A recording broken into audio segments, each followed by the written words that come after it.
Knicks and Celtics called by Marv Albert, Grant Hill, and Allie LaForce. And then from Salt Lake City, it's the Rockets and Jazz here inside Atlanta's Studio J, where the atmosphere is never toxic.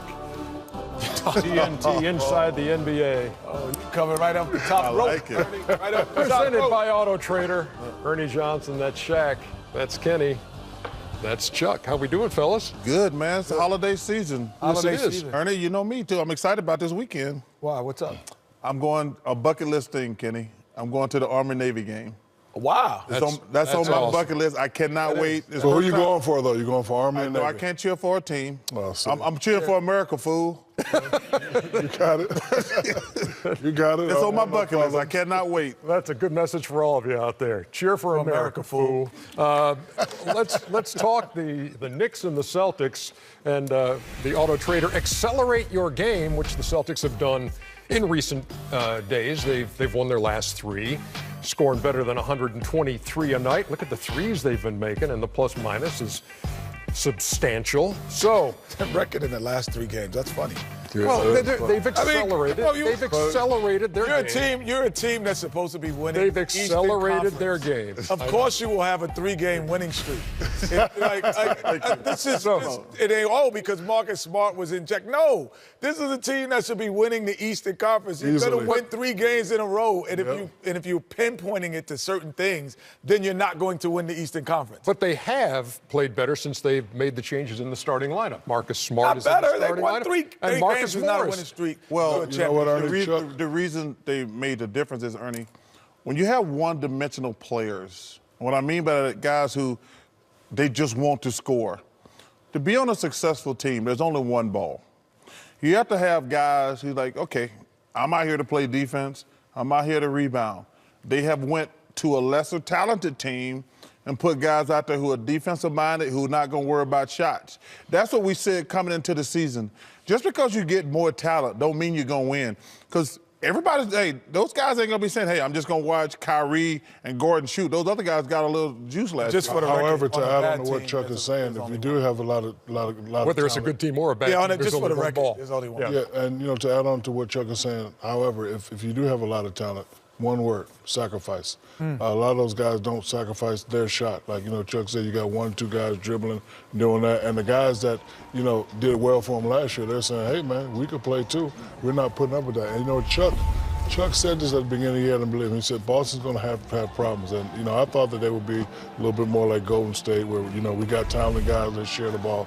But it hasn't been that way so far. Jason Tatum says they may be guilty of believing the hype a little too much going into the season. Well, the hype is, that you are a great team. But the reality is that your experience was last year.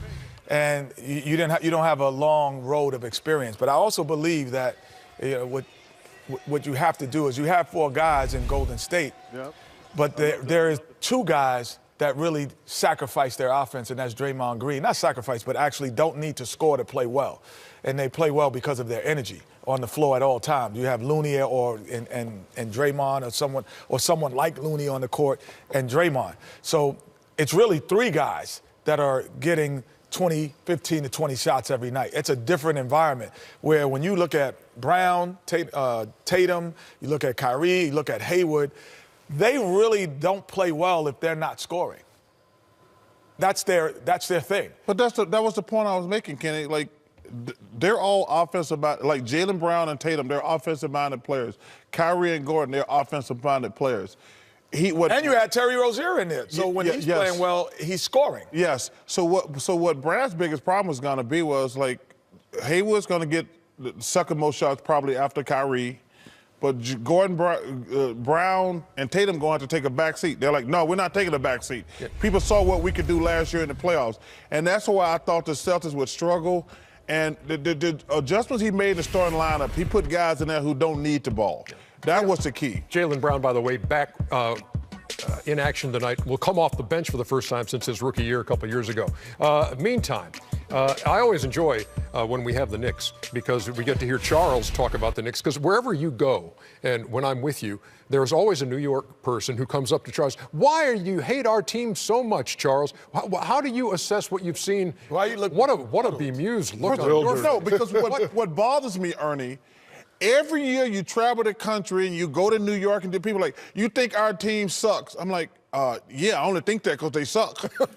Like, it's not like they always get it though. I'm right. Isn't there something to like about this batch of? Well, I listen. What Scott Perry and Fitzdale and my man Steve are doing, they're being patient. Mills. Steve Mills, they're being patient. They're building for the future. Hey, I love the Knox kid. Tim Hardaway is playing fantastic. Cantor's but they still playing suck. Oh, I love Cantor. Yeah. No, they're getting better. But they're getting better. But it is funny about that they suck. Only because it documented. I went and interviewed for the job. And so I brought some Knick gear back. So I was like, oh, I got some Knick gear. My son was like, why are you giving me this? They're not good. And I thought about it. I was like, in his lifetime, they have not been good. They have not been good. They have not been good in his Let me lifetime. tell you how bad it was. So I was like, wait a minute. That was the 90s. Remember when we used to start the season out in New York? Yeah. I left 2 tickets at the hotel for one of my family members, and when I got back to the hotel, it was 4 tickets there.